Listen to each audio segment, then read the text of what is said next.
lot of fiddler crab holes, and we can see a lot of the salt tolerant plants, the seaside purslane starting to shoot up here, along with different grasses.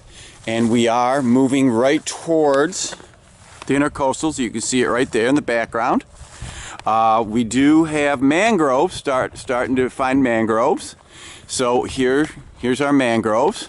Generally, the furthest back is the white mangrove. Here's some mangrove leaves. We'll move through these mangrove leaves. We have some white mangrove. You can see how round and tattered they are. They have the little nectaries at the base of the petiole that get rid of salt. Help it get rid of salt. We also have, here's some prop roots of the red mangrove right there. So we do have a red mangrove, and there's some prop roots. We also have the pneumatophores, or the dead man's fingers, of the black mangroves. So we've just transitioned from the scrub to the mangroves. I'm kind of jumping in. The water's a little muddy, or the substrate's a little muddy. We also have some sea grapes right there. Let's zoom in. There's some sea grapes. That's a typical scrub, salt tolerant plant, grow in the dune, grow in the scrubs. So we do have the mangroves. Mangroves are unrelated. So the black mangroves, not related to the red, not related to the white. But they have, they all have the thing in common where they can get rid of salt. We're here on a little mud flat. Washed up, these are old sea squirts or tunicates.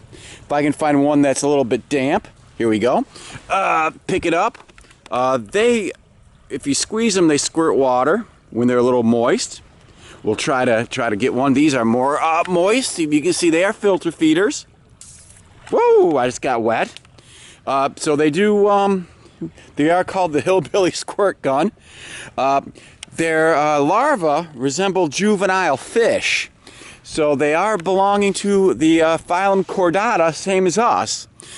Here we have our flats. Beyond it, you see that dark line. That's grass, seagrass. Over there, then we have our intercoastals.